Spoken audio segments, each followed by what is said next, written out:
D-Day by Jason Copeland and Zack. Events leading up to D-Day. 1942, January 26th, the first parts of the U.S. Army arrive in Britain.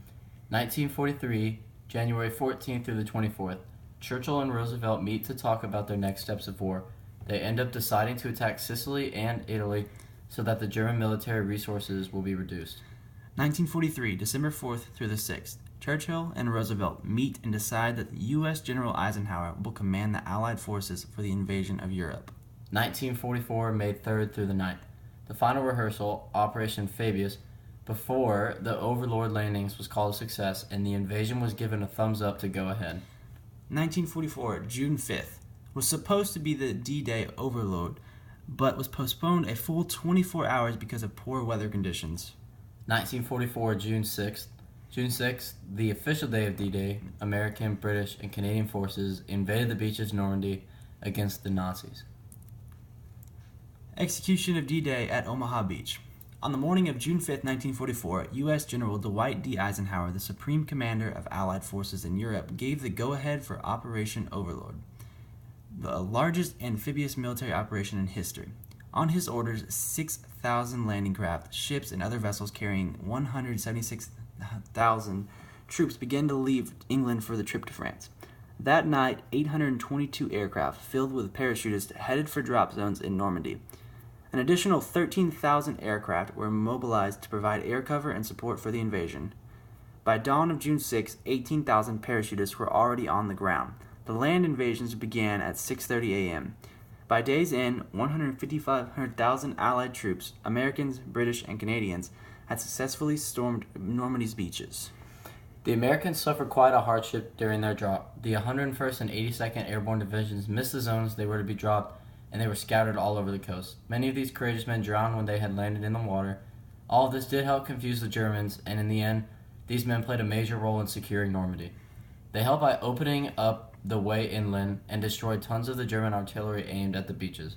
Dummy paratroopers, dolls dressed up like soldiers, were also dropped away from Normandy to continue to deceive the Germans about the real location of the attack. Disorganization, confusion, incomplete implementation of plans defined the first phases of the landings. To the Allies' great credit, most of the troops were able to adapt to the disorganization and continue their mission, and in the end, the Allies achieved their objective, the beginning of the end of World War II. Here's just a diagram, kind of like what the phases were like. So you got the phases at the top was an airborne drop at midnight at 2 a.m. Phase 2 was the Art of Deceit, took place around 1 a.m. to 4 a.m.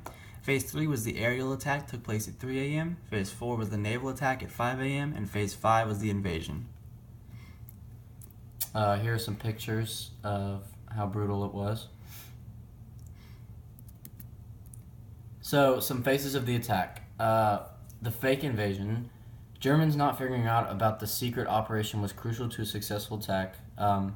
They used dummy landings, craft tanks, deserted tents, fake bombing planes, etc. Anything just to throw off the Germans to make their plan a success. The airborne drop. Midnight of June 5th, more than 20,000 parachuters landed on the shores of Omaha Beach ready for war. June 6th, the aerial attack. Early morning, like 3 a.m., about 360 heavy bombers, 270 light bombers flew over the shores of Normandy, mainly at Omaha Beach, to attack German fortifications to help the ground units. Naval attack. Dawn of June 6th. Allied warships appeared at Omaha Beach. Tanks were brought in boats as well as thousands of soldiers ready to storm the beach. Effects of D-Day.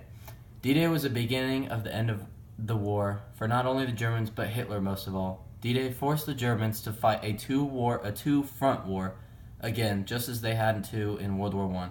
Yet again, the Germans could not handle war from both sides. Without the surprise invasion of Operation Overlord, the turning point in World War II would not have happened. Russia would have most likely have fell and allowed Germans to overtake the country. The world would be a different place. With the attack on Omaha Beach and the four other beaches, German forces were weakened enough for U.S. troops and allies to finally defeat them. Here's just a couple more pictures of the soldiers during D-Day. And here are our sources.